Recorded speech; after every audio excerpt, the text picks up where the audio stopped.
Welcome to Stanford Legal, where we look at the cases, questions, conflicts, and legal stories that affect us all every day. I'm Pam Carlin, along with Joe Bankman. Hi, Joe. Hi, Pam. So today we're doing a live taping of our show for Admitted Students Weekend here at Stanford. Unless you think that this is designed to suck up to you, we often have Stanford students on the show. We've had, I would say, about a third of our shows have involved faculty and students because our students are doing so much amazing and interesting stuff. And Pam, one of the interesting things that students are doing with us is something called the Policy Lab. And that's a course, but it's not a course like I teach a course in basic tax. And then I kind of lecture and I talk with students and so on and so forth. And then we have seminars, we read things and the like. But with the Policy Lab, what we do is we actually work for kind of a real-world client, and we address a real-world problem, and we try to come up with kind of a real-world solution to the problem. And today we're going to talk about a fantastic policy lab on administering by algorithm policy, which is all about AI. And we have two amazing guests with us today. Joe, do you want to introduce our guests? I certainly do. We've got our colleague David Engstrom, a faculty scholar of wide-ranging interest, a lawyer, a political scientist. He's going to talk today about his work on the Policy Lab on artificial intelligence. And we also have Christina Ceballos, a third-year student at Stanford, who's also pursuing a PhD in philosophy. And she's interested in immigration law and artificial intelligence. And she's going to talk about how those interests coalesced in this Policy Lab. Yeah, so David, tell us a little bit about how the Policy Lab works that you ran. So our Policy Lab was a gathering of 25 students. It was actually large compared to many policy labs, but we were advising a federal agency called the Administrative Conference of the United States. This is an agency that has some oversight authority over the rest of the administrative state. And we were advising them on AI use, the use of AI tools by federal agencies. So think the SEC or the EPA or the Social Security Administration. And it wasn't just law students who were in the lab, is that? I think I understood from your co-director that you had a number of people from computer science. Yeah, that was one of the neatest aspects of the project. Of those 25 students, 15 were law students and 10 came from the engineering quad. And indeed, 9 of them were computer science PhDs, and we even let in one undergrad who was sufficiently teched up.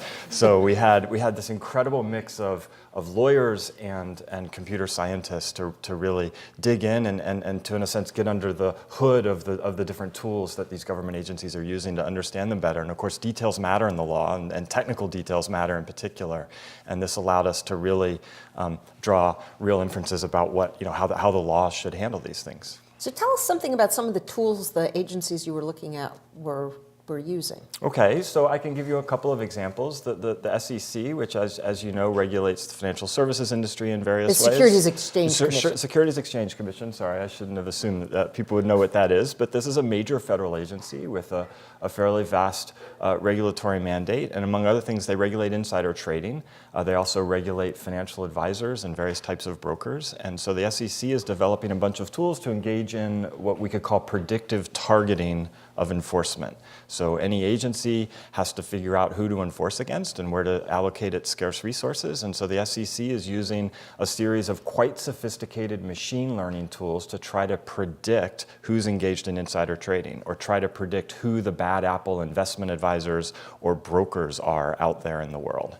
So that's one example on the enforcement side. I can give you lots of examples on the adjudication side as well. There are agencies like the Social Security Administration, which handles an enormous number of cases. Actually, the SSA handles more cases than all of the federal courts combined, and these are benefits determinations, often disability benefits determinations, and they have a huge amount of throughput within the system, and as a result, massive backlogs. There are also enormous disparities within the system. So there are some judges within the system. They're called administrative law judges. It's a special kind of judge. Some judges within the SSA grant benefits 5% of the time, and others grant benefits 95% of the time.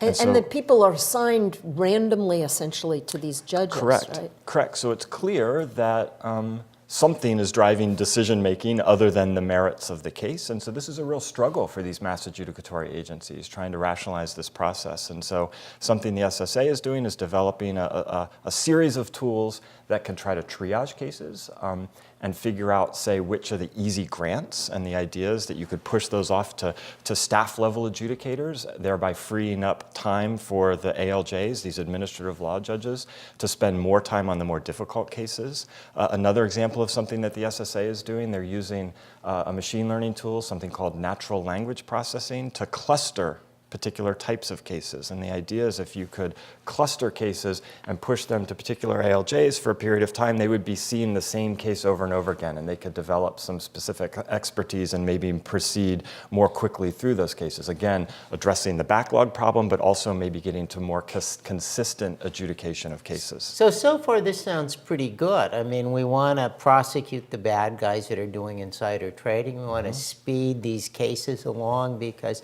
everyone that has a case before the Social Security Administration is probably in pretty bad shape financially. These, as you say, they're disability cases for the most part.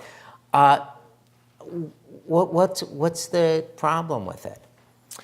So you're right, there's great promise in these tools. They bring the promise of more efficient adjudication, fairer adjudication of cases. But let me give you one example of a concern that we surfaced precisely because we had this great mix of lawyer talent and CS talent. If you really look, I think I used this term before, but if you really look under the hood of one of the tools that I described, the one that helps to triage cases by identifying those easy grants, the cases where the agency is ultimately going to grant the case. If you look under the hood, you realize that that tool can only be used for beneficiaries or would-be beneficiaries who file electronically, not those who file with pencil and paper. And so it seems very clear that this tool, not very clear, but we're pretty sure this tool has a disparate impact on the basis of race and ethnicity. The idea is that black and brown applicants are probably more likely to file with pencil and paper. And so that's a civil rights concern. And again, it has to do with the fact that these machine learning tools can only work on things that are machine readable. Well, one of the things, we had a similar case, as you know, in our Supreme Court litigation clinic that we worked on about a year and a half ago, which involved predictive algorithms for dangerousness and recidivism among criminal suspects and criminal defendants. And one of the problems there is a question about how you most accurately predict. And one of the things that just all of the algorithms are proprietary, so we don't actually know what the weighting is. We know what the different factors are that they put into the algorithm, but we don't know how they weight those factors. And one of the factors they were putting in was the sex of the person who was involved. And normally, if a judge said, I'm going to sentence you to 3 years more in jail because you're male, that would violate the Equal Protection Clause because you're not allowed to treat men and women differently. Or if a judge said, I'm going to sentence you to less time because you're female, male defendants would have the ability to object to that. And yet the algorithm will be less accurate if you don't put that in. And I wonder, Christina, this is a philosophical question as well as a legal question. What do you think? So I'm in a class right now where we're talking about sort of different definitions of fairness. And I think it's with Dan Ho and some professors from MS&E. And I think it's... you should say what MS&E is. Oh, MS&E, Management, Science, and Engineering. It's a sort of different department within Stanford. And it's also a very interdisciplinary class. And we're talking about how can you almost like mathematically define fairness? Because there's multiple definitions. One of Dan Ho's paper talks about at least 3 definitions of fairness. I've heard someone else cite 21 definitions of fairness. So it's like, even if you're just trying to mathematically tell the algorithm like what is fair, it's difficult because there's a lot of different definitions. And I'm also kind of skeptical of our ability to put a concept like fairness, which is very complicated, just into like pure math. Like I'm skeptical that we'll ever be able to fully capture like our intuitions about fairness. And it seems another issue that we have with AI is that at some point we might not really understand how these algorithms work. I mean, some of the algorithms are pretty basic in my field because I know the IRS has used an algorithm for years to decide who to audit, right? That's a pretty simple, that's just like a regression and there's 9 or 10 factors. Top secret though. Very few people know what they are, and I'm not one of them. But some of these other AIs are very hard to figure out what's really happening. Things like neural networks, it's just a phrase I use. I really don't know what that means. My understanding is you really can't get to the bottom of exactly what the machine is doing. All you know is it's getting kind of really accurate results. This is Stanford Legal, and today we're talking with David Friedman Engstrom and Christina Ceballos about administering by algorithm.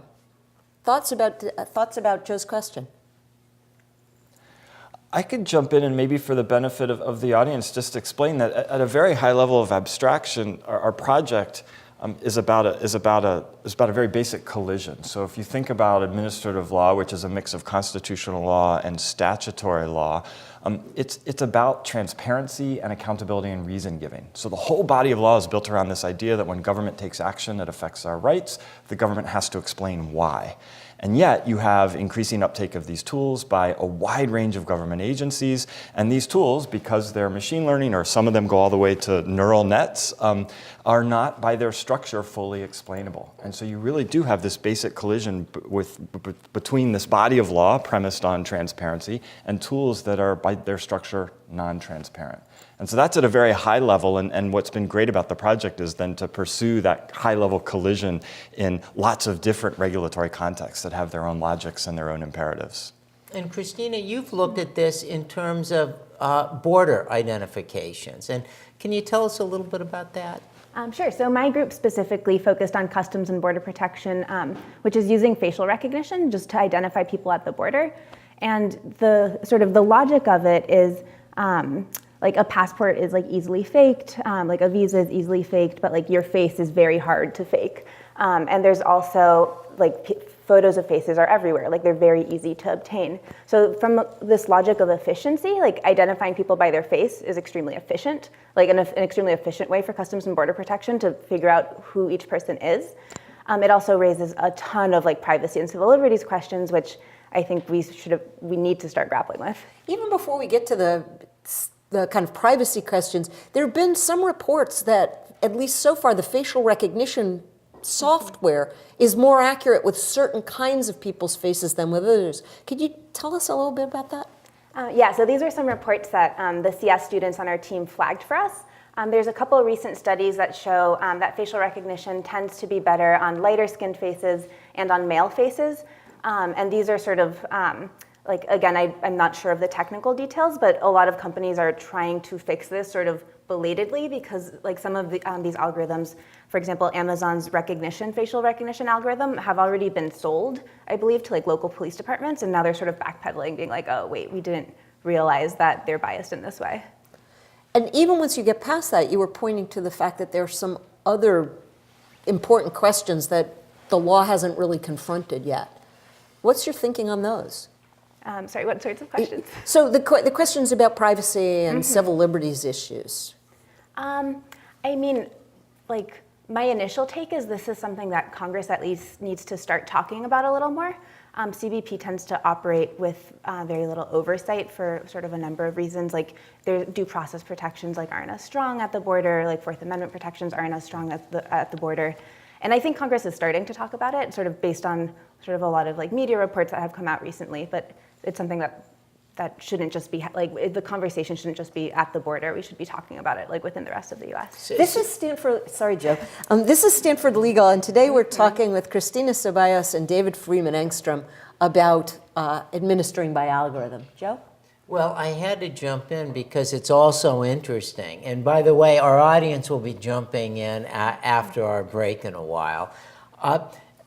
Christina, what's going on with the privacy issues? Is it that people are companies are like taking pictures of me, they're buying pictures of me and they're selling it to law enforcement? Is that kind of effectively what's happening? And is that why I have this privacy concern? My sort of best understanding of what happened with CBP's facial recognition algorithm is that the Department of State has a lot of photos that when you apply for a passport, like you send your passport photos to the Department of State, and it sort of stores those photos, unclear for how long. And then CBP, when it was building its facial recognition, needed a lot of photos, and it just sort of asked the Department of State and for its passport photos and got them from this database. So then and that's what they used to train the machines. Unclear to me if they're using them for training or just for a different stage. I'm not sort of techie enough to know the details, but I know that the passport photos are being used in some way, and no one, I didn't consent to my passport photos being used that way. Yeah, David, could you talk a little bit about how the students from computer science and law interacted and what they each brought to the mix? That was one of the both very exciting and very challenging aspects of teaching this class. You had a very large class, again, by Policy Lab standards. It was a big group, and you had two groups of students from completely different worlds. And so that made it a bit of a high-wire act. But I thought it was terrific at the end of the day.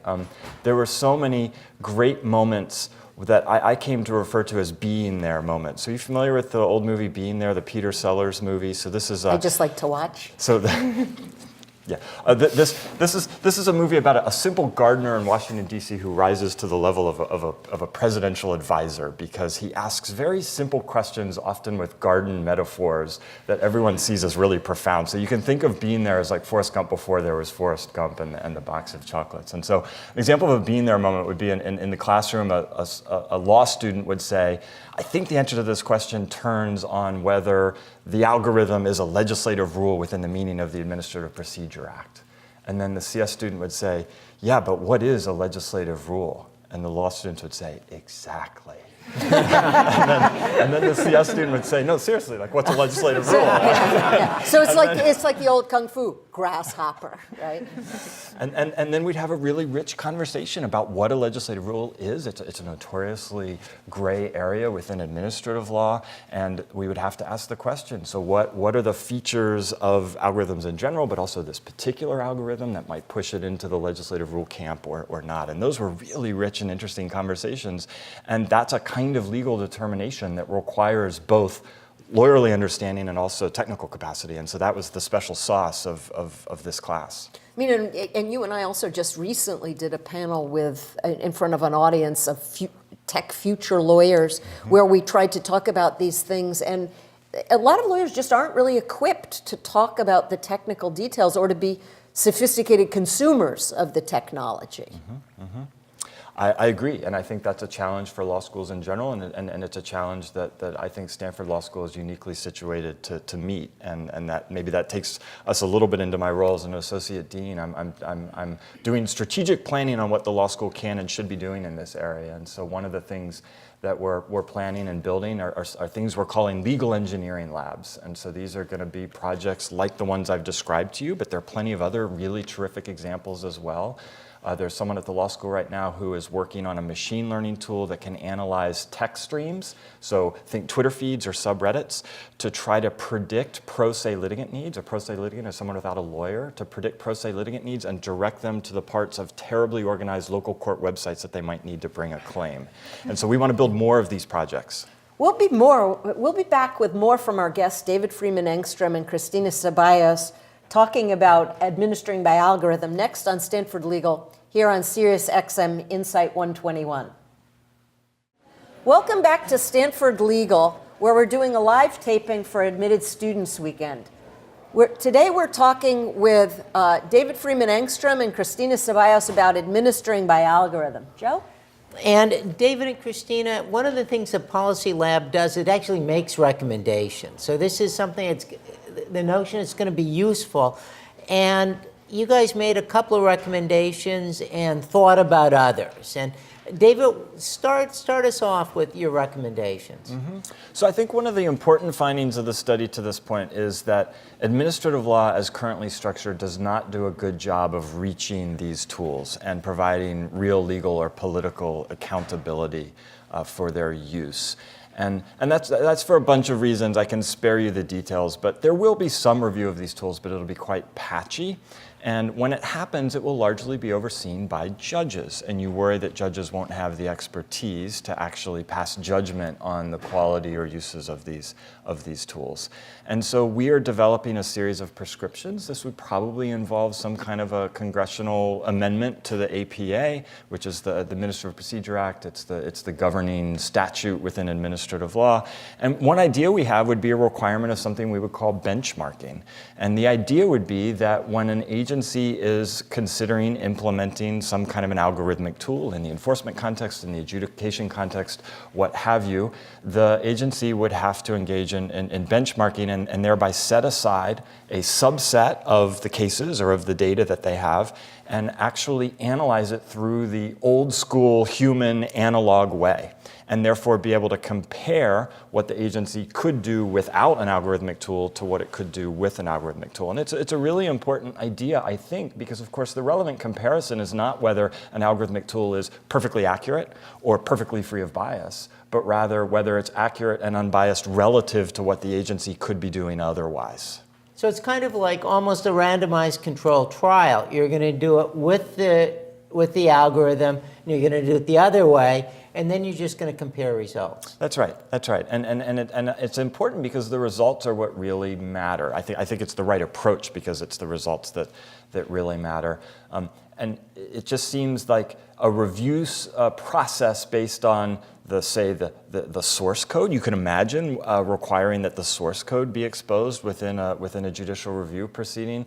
The source code alone may not be enough to make a determination as to the actual workings of the algorithm. It might also require the data. The data may be the problem at hand. And so the idea is to create a process that actually asks in concrete terms what the effects of the agency's use of this algorithm will be. And that would be the first step, right? Because suppose it turns out that the human evaluators and the algorithm are coming up with different results. Does that tell us which we should be using? Well, and that could be tricky, I suppose. There's also a further question then, which is which set of results is more faithful to the statute?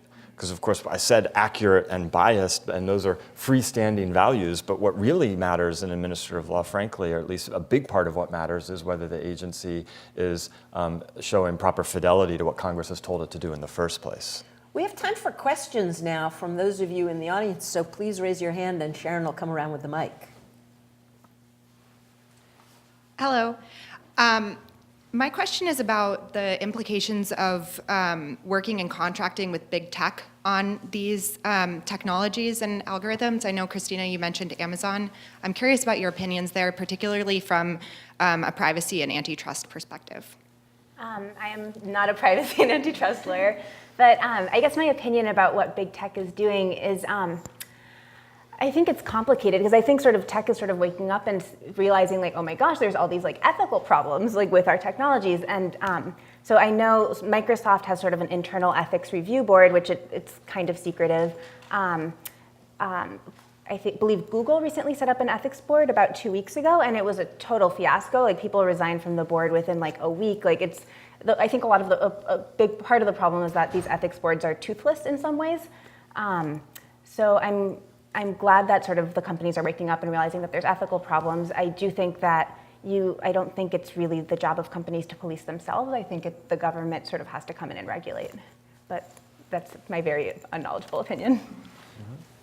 So you mentioned certain biases in algorithms, especially the face detection ones that are being used.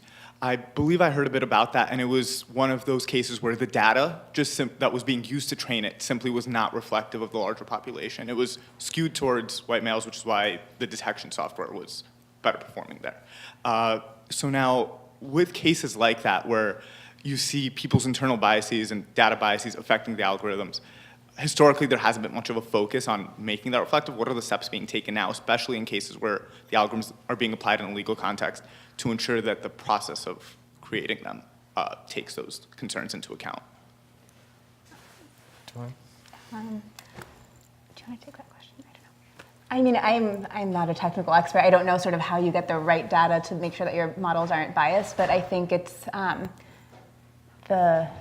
part of it will come from within the field, and like sort of fairness and bias research is like an active field within machine learning. And I think also part of it has to come with like the government's like putting in place policies. I'm sorry, I can't give a better answer. I mean, one of the other things that's happening at Stanford is the Ethics Center, which is a cross-campus center, interdisciplinary center, has started working with the computer science department to make sure that from the beginning of people's training as as CS folks, they understand the ethical issues and they understand the legal issues. And so Rob Reish, who's the director of the center, is now teaching a class that is a basic class for the 2/3 or 3/4 or 9/10 of Stanford undergraduates who are all taking CS 106. I mean, do you want to say a little bit about that? 'Cause I can talk about that class, actually. I might TA it in the future. One of my friends is TAing it this past quarter. And yeah, it's a class to sort of teach computer science students, like, oh, here are some of the ethical implications of your works. Here are some of the things that you should be thinking about. And the class was super oversubscribed and very popular. So I'm very glad that computer science students are realizing that they should take ethics classes. Mm-hmm. I think your question does raise the issue of what's the best way to remedy this and try to build real sort of ethical values into the design of these systems. And you can imagine a front-end approach that might be trying to ensure that computer scientists who are doing the coding have a stronger ethical sense of what they're up to.